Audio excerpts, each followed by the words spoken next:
mother-in-law hid my husband's affair because she knows I'm going to evict them. There's a lot of moving pieces to that.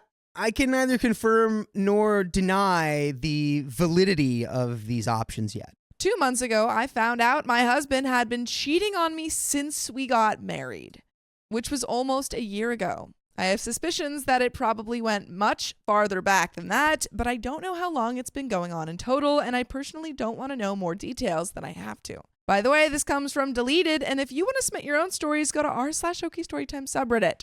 So, ever since I found out, I have been set on pursuing divorce, and I keep communication with him at a minimum. We don't have kids. Evicting my husband out of the house was a given. It was relatively easy to do because the house is in my name. I inherited it from my mother. The dilemma involves his mother, my mother-in-law. She lives in our guest room, and my husband has taken the role of her caretaker since he only works part-time. She's not in a facility because she doesn't need constant supervision. She just needs help with bathing and being taken to her physical therapy sessions. Before anyone asks, yes, I did my part in caring for her too. He was her main caretaker because I worked full-time and he didn't. I cooked, cleaned, and did her laundry. I also drove her to her appointments when my husband couldn't. Only thing I wasn't comfortable with was the bathing. Despite not wanting my husband to be in the home, I let her stay. I did let him know that once the divorce was finalized, she would have to find somewhere else to live, whether that be with him, his siblings, or with other family. I felt bad about it, but I decided that I needed a clean break from him and by extension, his family once we were done. I was not willing to permanently house my mother-in-law in my home if it meant that I had to continue interacting with him. I suggested that he planned arrangements ahead of time so that we weren't scrambling to find housing. He seems fine with that. At first, I was okay with my husband only returning home to take care of his mother as long as he didn't interact with me. I would usually be out of the home during the time he'd come over anyways. He broke that rule once he started begging and pleading me for reconciliation. I absolutely refused. He then asked if he could at least live in my house until the divorce was finalized, which I also refused. At that point, I was scared that he would try to forcefully move back in, so I had the locks changed and didn't give him a new key. I made sure that I was there to receive him at the door whenever he came to care for his mother. So his mom is still living with OP, but he can't come. I later found out he was desperate for housing because none of his friends had the space for him. They all lived in apartments with multiple roommates. His siblings were not willing to house him or help him find housing after they found out he cheated on me. The reason I'm asking is if I'm the a-hole because I now want to expedite moving my mother-in-law out.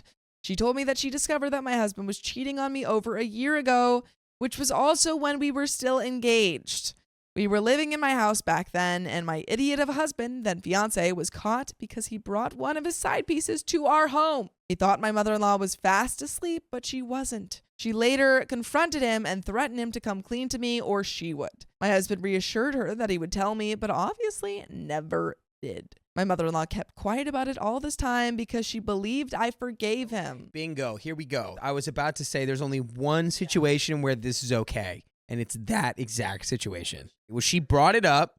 He's like, I will tell her, and then he never tells her, but then she just assumes, oh, I guess they worked it out. I feel like you got to do a follow-up there, though. But like, it's such a like, remember that thing you probably never want to think about ever again that you talked through and got over, I guess? How's that going? She thought that since the wedding went as planned and without delay, that I didn't have any lingering issues from his infidelity. My mother-in-law was also under the impression that he stopped his affairs, but that was only because my husband got smarter, quote unquote, and never brought anyone to the home again. Quote unquote smarter, because that was already a pretty stupid move. After hearing all that, I no longer felt comfortable having her in my house. I wanted her to move out ASAP. She apologized, but I just didn't want to hear it. Of course, I'm angriest with my husband for what he did, but I also feel betrayed by her. At any point, she could have let me know about what he did. Maybe she could have even asked me during the wedding preparations if I was really okay with forgiving his cheating. Then at least I would have found out before we got married. She just assumed that I knew and was totally fine with it.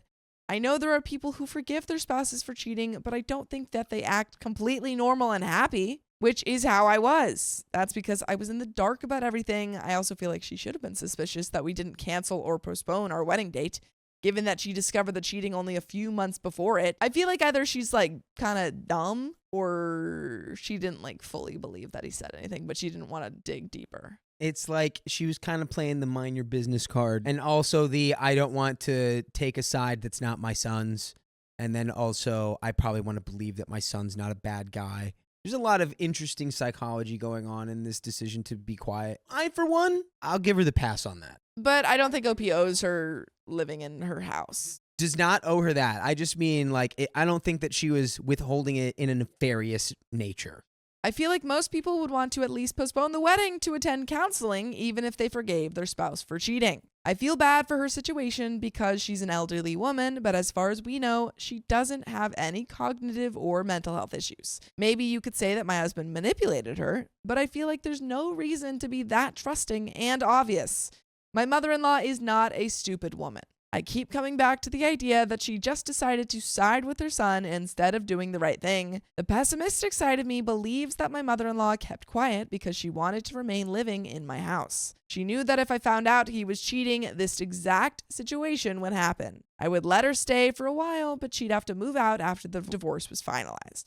That's the only reason that makes sense to me. And if I'm right, it's made me question if my mother-in-law ever liked me. I used to believe that the reason why my mother-in-law stayed with us and not my husband's siblings was because they lived hundreds of miles away, and maybe that's still true. But this has made me wonder if they're keeping their distance on purpose. Probably. They probably don't like her. They're probably like, I don't want to put up with this woman, even though she's my mother. So we're just going to make sure someone else has to take care of her. It's if she was being like, I don't want to be homeless. I probably should have expected this, but in all that time, my husband didn't do anything to find future housing for his mother. I had to be the one to figure out where my mother-in-law was going to stay. I ended up coordinating with his siblings, and both of them were going to take a trip down to our state to help her move. My mother-in-law was going to be living with my husband's sister, but only temporarily.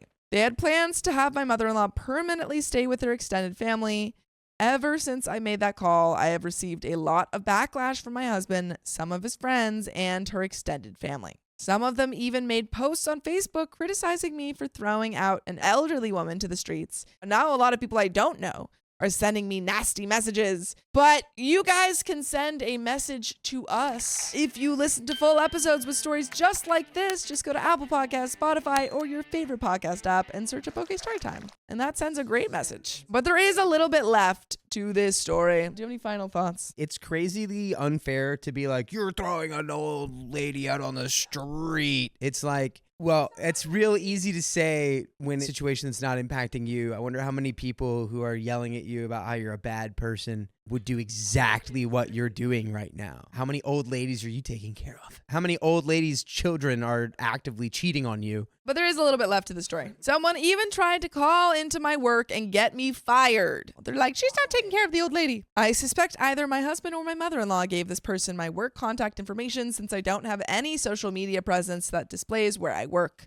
No one ever mentioned my husband's infidelity and my mother-in-law's willful silence about it, so I don't know if they even have the full context. Only my husband's siblings seem to side with me. And comments to keep the story going. Comment 1 says, I agree with you. She needs to start saving all proof of their harassment and let them know that if they don't back off, she'll press charges. She really needs to stop letting these leeches treat her like a doormat. Opie needs a lawyer ASAP to start divorce proceedings. While married, she's on the hook for his debts, and he might even take some in her name without her knowing. Dude was clearly using her money to spoil his side pieces. OP served that woman an eviction notice ASAP.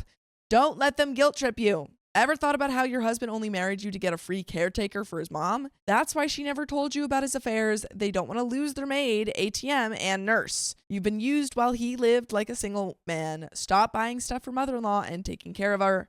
That'll speed up getting her out of your house. Also, get tested for STD. And Opie says, yes, I have retained a lawyer. I thankfully have a lawyer friend who was able to recommend several divorce lawyers they knew. I would say that he was more of a caretaker for her than I was. I mainly helped out during the weekends when I didn't have work. I know that I said I cooked and cleaned. Technically, I cooked and cleaned for everyone in the home.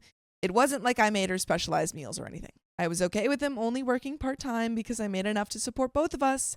And I respected that he wanted to take care of his mother. I probably would have been okay with that arrangement for the rest of our lives if it hadn't been for, the cheating. I would have to get a professional to analyze our bank records, but as far as I've seen, my husband was not using my share of the income on these women. At least not enough for me to notice. We have a joint account, and he was careful enough to only use amounts of money that reflected his salary. For instance, if he took home $3,000, he made sure to never spend more than $3,000 until his next paycheck. That's being careful. not blowing your entire paycheck on other women is being careful. Maybe I'm just not financially literate enough to understand that. I'm not quite understanding your goal there, buddy. I also pay the majority of the bills, and he was responsible for the phone bill and other small expenses. I didn't really care what he spent his money on as long as he paid off his share of the expenses first. I wasn't totally oblivious, though. I always monitored our statements, not because I was looking out for infidelity, just because I wanted to make sure we stayed within budget. I know that he met some of these women in hotels, but I assume he used cash because no hotels ever showed up in the statements. I wasn't suspicious that he withdrew cash to begin with. I've always known that my husband preferred to pay with cash in general. I did notice some statements for fast food and bars, but I believed him when he said those were for lunch breaks and when he went out with friends after work. Knowing the truth now, it makes me laugh to imagine that he was treating his side pieces to a romantic dinner at McDonald's and these other fast food places. Just so much romance emanating from this cheater. The love is in this McDouble, and we're going to split it. That's why they call it a McDouble, is because it's a double portion. I have also been tested for STDs, and it's a miracle that I didn't catch anything. I have thought about getting tested a second time just to make sure. And that is the end of that story. Moral of the story is kick your mother-in-law out. Moral of the story, once your husband's cheating on you, you're not responsible for taking care of his mom. Those are just the rules, man. I don't think the mom was doing anything nefarious, but I think that there's also a code once you get to that age, you really have learned through experience that you just mind your business. And then bringing it up again, if you do think that they've worked through it and are moving on, you're just dredging up the thing that shouldn't be dredged. But also, there was a lack of follow through on making sure that any sort of anything was said. I think that if you're going to confront your son about it, then you gotta follow through on the confrontation. But that is the end of that story.